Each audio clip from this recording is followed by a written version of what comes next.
pasar tradisional yang sangat memiliki nilai historis yang sangat tinggi. Yaitu nama pasar tersebut yaitu Pasar Parit Besar. Untuk memperjelas pasar parit besar ini, yang pertama, parit itu dalam bahasa masyarakat Kota Pontianak bukanlah selokan atau tempat pembuangan limbah, karena sebagian orang menganggap parit itu sebagai selokan. Tapi kalau masyarakat Pontianak menyebut parit itu sebuah anak sungai, di mana sungai utamanya yaitu sungai terpanjang di Indonesia, yaitu Sungai Kapuas. Baik, sebelumnya pasar tradisional yaitu sebuah pasar di mana di situ ada kegiatan transaksi, sosialisasi dan rekreasi, yang dimana sekarang sudah mulai tergerus. Sosialisasi dan rekreasi tersebut sudah mulai tergerus di pasar tradisional tersebut karena pengelolaan yang tidak baik, sehingga akhirnya masyarakat juga beralih dan meninggalkan pasar tradisional dan mereka lebih senang ke pasar modern. Mereka lebih bahagia di sana dan mulai meninggalkan pasar tradisional. Dan yang patut dipertanyakan itu, bagaimana nantinya pasar tradisional ini? Apakah masih ada? Padahal pasar tradisional itu merupakan pasar khas dari suatu daerah. Baik, lalu kenapa kita tidak menggabungkan hal-hal positif di antara kedua pasar tersebut, pasar modern dan pasar tradisional? Jika pasar tradisional, rata-rata orang yang saya tanya itu mereka menjawab demikian. Kalau di pasar tradisional itu bisa tawar-menawar, bisa dapat harga yang lebih rendah, kemudian banyak jajanan tradisional dan ramai dibandingkan dengan pasar modern biasanya. Lalu kenapa kita tidak membuat hal tersebut dipertahankan? Dan apa yang lebih dari pasar modern sehingga diminati sekarang ini? Itu lebih bersih, zonasinya baik, dan tersedia arena hiburan. Jadi kegiatan rekreasi sangat ada di pasar modern, sehingga saya menciptakannya, menggabungkannya menjadi pasar wisata. Ini merupakan preview dari pasar parit besar di Kota Pontianak. Ya, pasar parit besar ini berada di Kalimantan Barat, berada tepat di pinggir Sungai Kapuas, dan berada di jalan arteri dalam kota, yaitu Jalan Gajah dan Jalan Diponegoro. Dan di sini merupakan lokasi yang tepat berada. Ini merupakan Sungai Landak dan ini Sungai Kapuas. Dan jika lanjutannya ini merupakan Sungai Kapuas juga dan berdekatan dengan Muara. Dan pasar parit besar ini dekat dengan pusat perkembangan Kota Pontianak. Pusat perkembangan Kota Pontianak dimulai dari Keraton Pontianak, yaitu berdaerah di sini.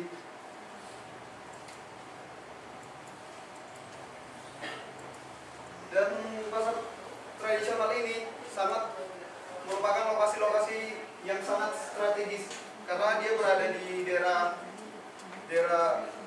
perdagangan dan di seberangnya itu merupakan daerah permukiman, sehingga pada biasanya orang yang membeli ke sini itu mayoritas itu adalah penduduk dari sini, sehingga mereka menggunakan sampan menuju ke sini.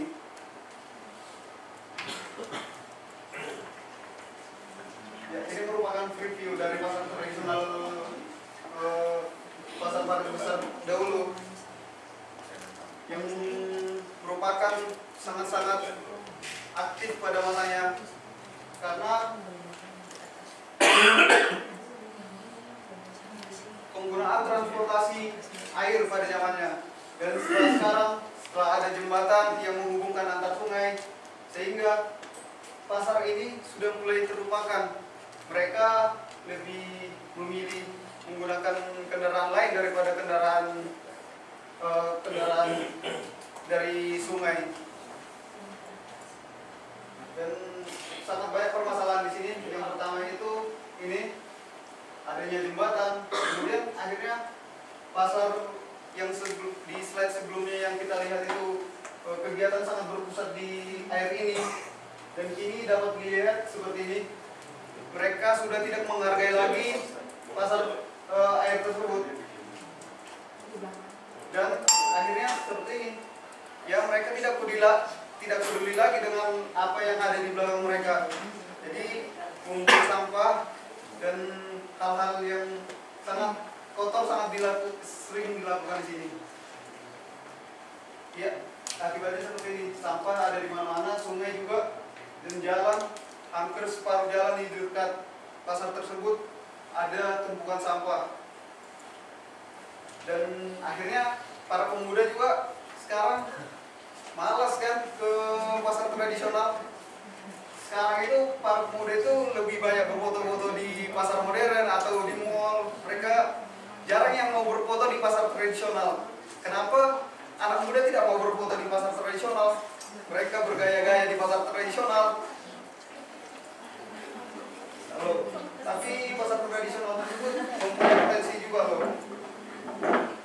Ada Sungai Kapuas di sana, ada Meriam Karbit, ada Perahu Naga, dan pasar terapung yang telah hilang.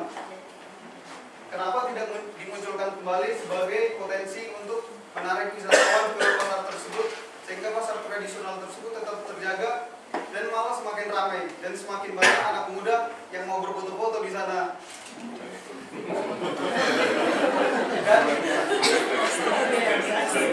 Dan akhirnya banyak yang berfoto di sana, berarti pedagang juga semakin bertambah. Dan ada juga potensi energi alternatif. Kota Pontianak juga dikenal dengan kota katulistiwa karena tempat berada di garis 0 derajat. Dan ada potensi kalau untuk energi alternatif bisa dimanfaatkan dari matahari tadi dan bisa dari limbah tadi, dan sebetulnya bisa memungkinkan dari arus sungai. Cuman karena ini pasar tradisional, jika menggunakan arus sungai itu membutuhkan biaya yang tinggi dan teknologi yang tinggi. Jadi teknologi yang masih memungkinkan dipakai yaitu teknologi panel surya dan biogas. Ini merupakan desain konsep saya. Pasar paling besar yaitu pasar wisata mandiri, yaitu mandiri dalam pengelolaan sampah, energi, air bersih dengan prinsip 3R, reduce, reuse, sama recycle. Yang pertama, sangat jarang kita menjumpai tempat sampah di pasar paling besar. Itu kalau saya katakan itu hal yang mustahil menjumpai tempat sampah di pasar paling besar. Karena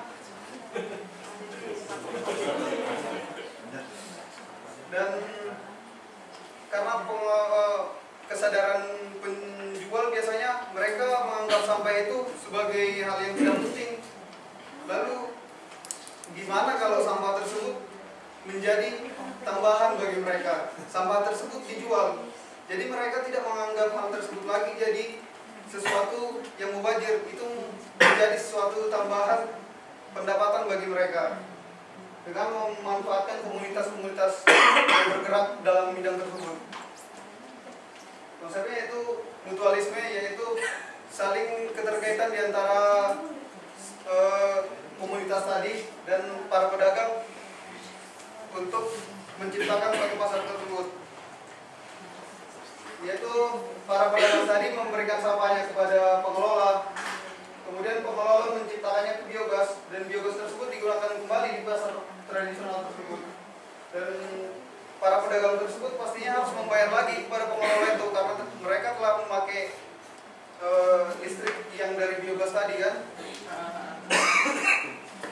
Kemudian uang tersebut digunakan lagi untuk membeli sampah yang dari pedagang tadi, sehingga uang tersebut selalu berputar.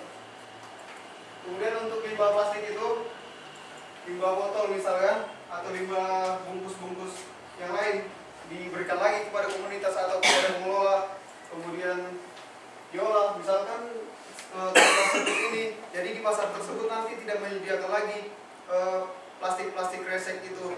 Jadi kalau nggak bawa tas sendiri, ya beli ini. Ya, kalau tempat sampah kemudian diberikan tempat sampah dari botol-botol tersebut. Jadi botol-botol yang tersisa tadi di lokasi itu malah dibuat menjadi tempat sampah seperti ini dan diberikan ke pedagang untuk mereka gunakan untuk menyimpan sampah sementara dan digunakan di pasar besar tadi, dan uangnya diberikan kepada pengelola lagi, dan saling terjadi perebutan dan energi tadi ini. Kemudian sampah tadi bisa juga digunakan sebagai untuk pengurangan energi loh. Kalau siang hari tidak harus menggunakan lampu, tapi menggunakan botol juga bisa. Botol tersebut diisi air, kemudian ditaruh di atap, itu akan menghasilkan cahaya dengan lampu berukuran 5 watt. Ya, dan air bersih, jika melihat potensi air bersih sangat susah di lokasi, terutama kalau dari air sungai. Di hulu sungai itu telah ada pertambangan, dan kemudian bangunan di sekitar itu sangat padat. Jadi jika diambil dari air tanah itu tidak memungkinkan, karena septic tank itu sudah berdekatan satu sama lain. Jadi yang memungkinkan itu hanya air hujan. Jadi air hujan ditampung pada daerah ini di bangunannya, kemudian dibuat menjadi ground tank. Ini merupakan existing pasar besar. Yang ini kios tertutup atau retail. Kemudian di sini ada kios terbuka atau untuk pedagang lesehan. Ada jembatan penyeberangan di sini. Namun jembatan penyeberangan ini yang telah menghilangkan pasar terapung tadi, karena jembatan tersebut malah menghalangi perahu untuk lewat. Dan ada gudang di sana, kemudian sandaran perahu. Biasanya tempat tersebut digunakan dari arah keraton tadi, para penduduk keraton tadi untuk belanja ke sini dengan menyandarkan perahu di daerah sana. Dan ini sirkulasi yang sekarang, karena sirkulasi seperti ini dan karena banyak sampah tadi, jadinya di daerah sini dan di daerah sini sangat banyak pengunjung pembeli. Dan di daerah sini itu biasanya lebih sepi, kecuali orang-orang yang memang membutuhkan suatu kebutuhan yang ada di daerah sini, baru mereka datang ke situ. Jadi saya membuat seperti ini, sirkulasi yang ini saya tetapkan. Kemudian saya membuat sirkulasi dia dari atas, kemudian jembatan tadi saya hilangkan, dan saya membuat ruang komunal di sini atau ruang rekreasi seperti ruang terbuka hijau yang kecil.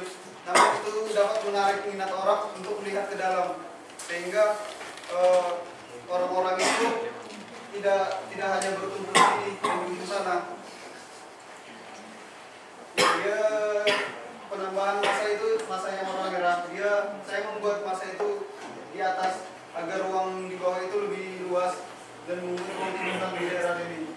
Dan saya juga membuat tambahan dermaga di sana. Dan saya menghilangkan gudang tadi, karena menurut saya gudang tersebut malah tidak baik. Saya hilangkan itu supaya masyarakat lebih nyaman di sini, lebih enak.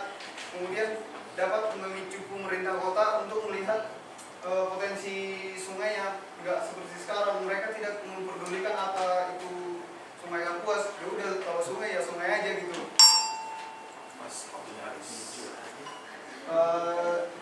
Dari masa ini dibuat masa miring seperti ini agar dapat melihat ke daerah sini jika ada pertunjukan atau pasar terapung di sungai tersebut. Masih ada berapa saat lagi? Nggak terlalu banyak. Dia bisa berapa banyak? Ya udah, satu saat ini. Tiga saat terakhir.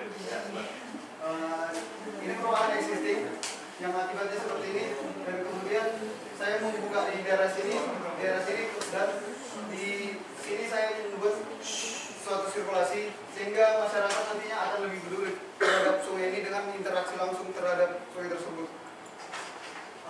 Ini merupakan untuk pedagang lesehan tadi, menggunakan bambu, setengah bambu, kemudian digunakan untuk lebih supaya tidak hujan itu tidak rembes, kemudian bambu lagi, kemudian konstruksi untuk gordingnya saya menggunakan kayu gorden, itu biasanya kayu bekas konstruksi dan struktur modular dari bambu dan fondasinya dari beton. Pemilihan tersebut didasarkan karena keberadaan pasar tersebut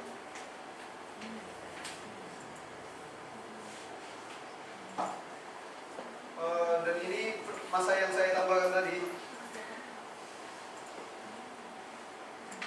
menjadi vertical garden karena pasar tersebut kan bau, ada yang jual ikan, ada yang jual daging, jadi saya membuat vertical garden di sini untuk menghilangkan bau dari pasar tadi.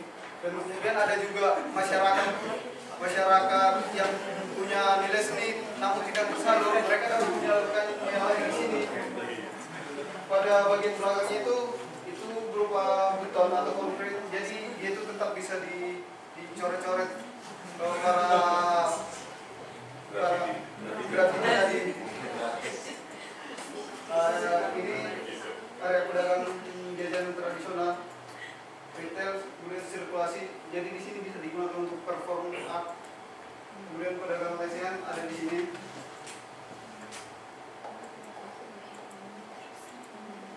Ini merupakan tampilan awal dari Jalan Tanjung Pura. Ini ruang komunalnya tadi.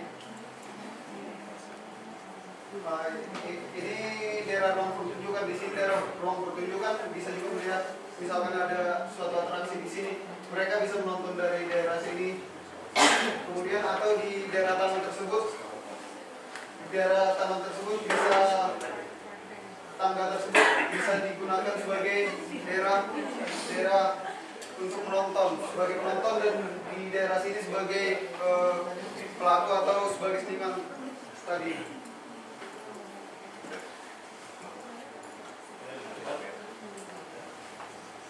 Ini berlomba dengan dinding menggunakan botol-botol sehingga biasan-biasan dari botol tersebut malah menembus gambar tadi. Jadi gambarnya terlihat lebih atraktif.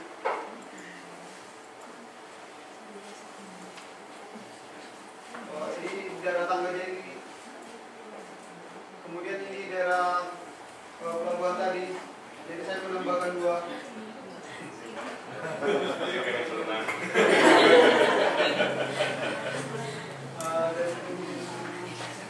Dan bulan tadi dijadikan sebagai taman juga di sini. Sekian presentasi dari saya. Terima kasih. Langsung aja dari diri mana? Sekarang itu dari bangunan-bangunan ya, Pak? Kalau dari bangunan itu sekitar 8 atau 7,5 sampai 8. Ditambah sirkulasi itu 1,2 tambah 1,2.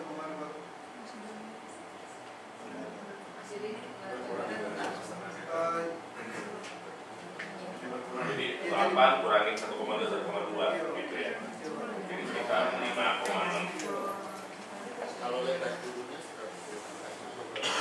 Kalau lebar dulu saya belum dapat datanya, Pak, tapi kalau dilihat dari CAP tahun 2003 itu ada 11 meter. Soalnya saya ngelihat tadi sama Pak Afef ngomong, kalau berdasarkan potongan itu hanya ada 2 perahu berseberangan, tidak jauh ya. Kemudian tapi ada masuk perahu lagi satu lagi. Saya nggak tahu nanti ada bebetan atau gimana gitu. Apakah itu sengaja atau dari situ nanti ada ide bahwa itu mau dibongkar yang sebelah supaya itu lebih lebar lagi paringnya? Saya tidak berani membongkar tersebut karena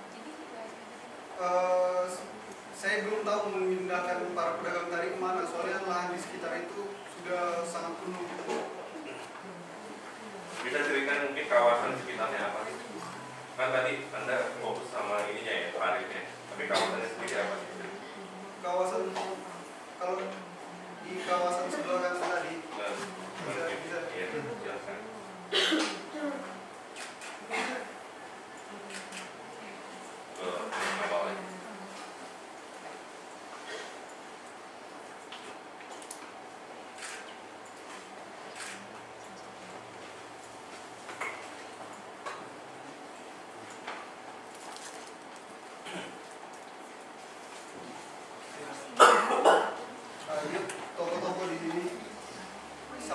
belakang sampai Sungai Kapuas dia berupa toko, itu bangunannya 3 lantai semua, Pak. 3, 4, dan 5. Kawasan pecinan dulu atau cuma kawasan komersial? Iya, kawasan komersial.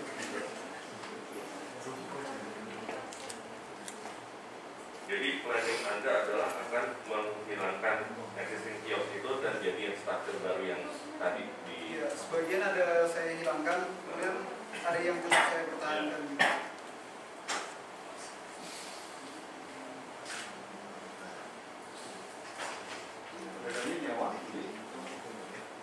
Kalau yang sekarang ini sudah punya pribadi.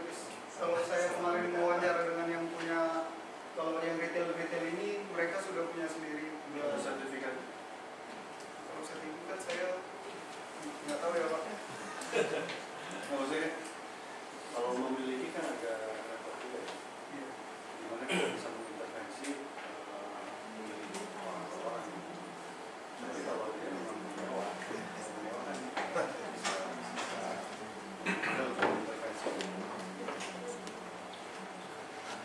Jumlah pedagang Sekitar 212-an. dan masing-masing unitnya berapa? Kalau yang retail di sini tuh 2,5 kali 3.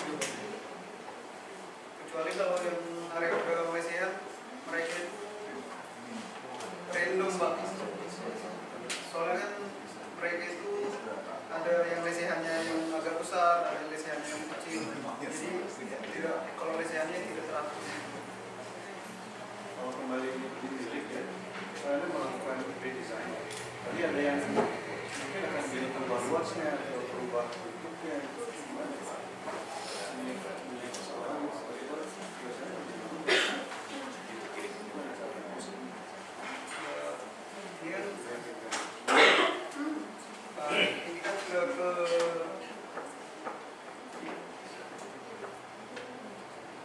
kalau ini kan sudah, misalkan ini udah keputusan dari kota untuk melakukan desain seperti ini. Memang ada keinginan dari pemerintah kota juga desain ulang. Ini kawasan konservasi jadi. Ya, Enggak ya. Apakah pasar ini sendiri pernah menjadi satu identitas dari iya, pernah Pak. Pada saat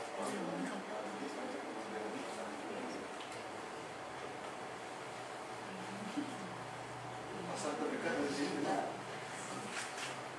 Kalau pasar tradisional bisa dibilang 1,5 kilometer dari sini Pak. Ada pasar lain. Ya, kalau pasar tradisional. Tapi kalau pasar modern ada Pak, sangat dekat malah, sekitar 300 atau 400 meter. Kenapa kalau gitu pemerintah tidak coba menghilangkan saja pasar itu tidak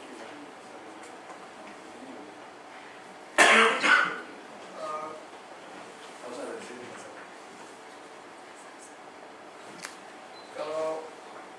Kalau pasar yang lama itu ini kok udah berupa 2 lantai, namanya itu pasar tengah. Jadi kalau dikatakan untuk renovasi kembali itu sudah sangat susah Pak, soalnya sama seperti ini di pinggirnya itu sudah pada bangunannya ruko-ruko semua gitu. kalau saya melihat ada satu hal yang kritikal bagi saya dalam desain Anda. Kenapa? Itu perahu-perahu yang masuk nggak bisa keluar. Manuvernya nggak ada. Jadi kalau mereka udah selesai jualan, tunggu sampai temannya selesai jualan. Mundur. Kenapa? Iya, begitu. Kecuali Anda menghilangkan total dan naikin ke lantai 2 kayak gitu. Apakah itu pernah menjadi satu constraint dalam desain Anda? Kalau saya menaikkan ke lantai 2 itu sebenarnya tidak memadai Pak. Tapi Anda membuat jebakan ini benar.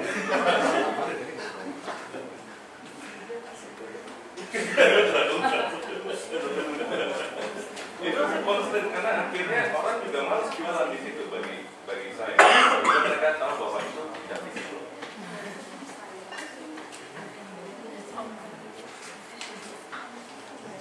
Coba lihat yang lama kan, foto kafe yang lama. Ya, kalau lama tadi yang di awal salah satu. Kalau yang tradisional mereka baru sadar bahwa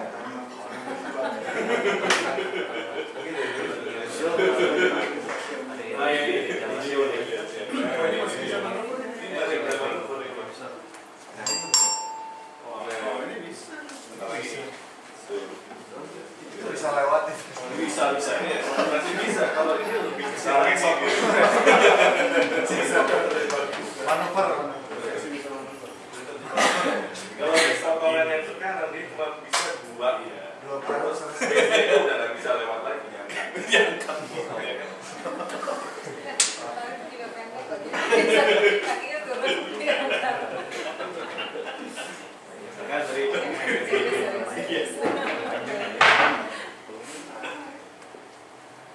Sebenarnya kalau kita lihat begini, ini yang membuat akhirnya justru si sungai itu mati karena secara visual dari jalan di tengah ini diblok, ya kan?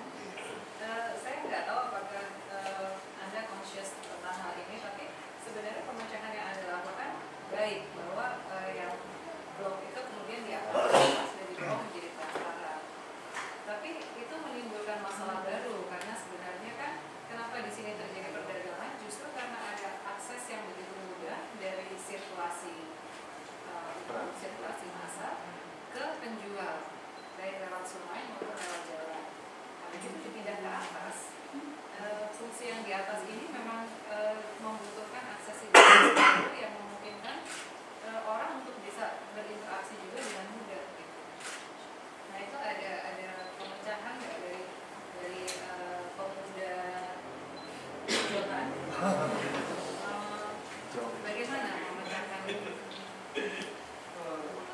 Sekarang ini kan dulu memang ini sangat sibuk. Namun untuk saat ini sudah mulai berkurang. Sudah mulai berkurang para pengunjung di sini. Jadi jika itu tetap difungsikan sebagai pasar, hanya pasar untuk berdagang aja dan hanya mementingkan aksesibilitas tadi, maka pasar tersebut untuk saat ini tidak akan berkembang. Oleh karena itu, saya menciptakan pasar ini bukan hanya sebagai pasar perdagangan, tapi sebagai pasar wisata. Jadi yang menarik orang ke situ juga wisatanya, bukan sebagai dia karena kelengkapan perdagangannya. Wisatanya apa? Tadi kan ada, jadi saya memunculkan kembali pasar ini, soalnya kan kalau pasar terapung itu hanya ada di dua negara, di Indonesia dan di Thailand. Jadi kemungkinan besar itu akan ada yang lebih banyak interest datang ke sini gitu.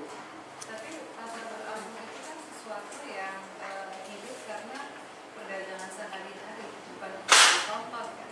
Jadi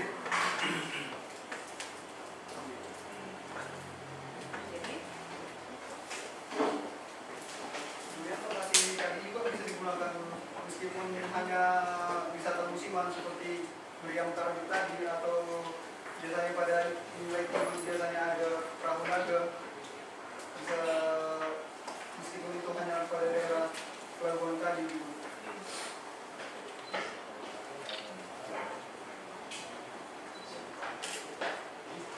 orang kesini kan panggilnya di jalan Biasanya di depan ini.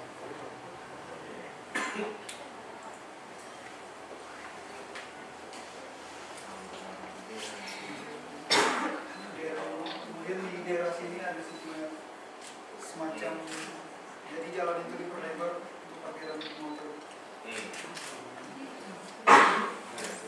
sebenarnya kalau saya lihat fotonya berarti pada masa itu yang waktu tahun ini kedua bangunan kiri kanan itu sebenarnya nggak ada dan pasar itu hanya mengambil kios non permanen aja ya kan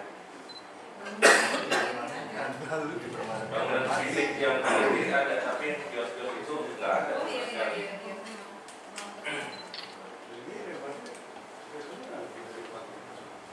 Ini kan pada bagian depan, kalau Ini jebakan bagian belakang dia agak lebar Pak, makanya tadi di bagian depan saya dijadikan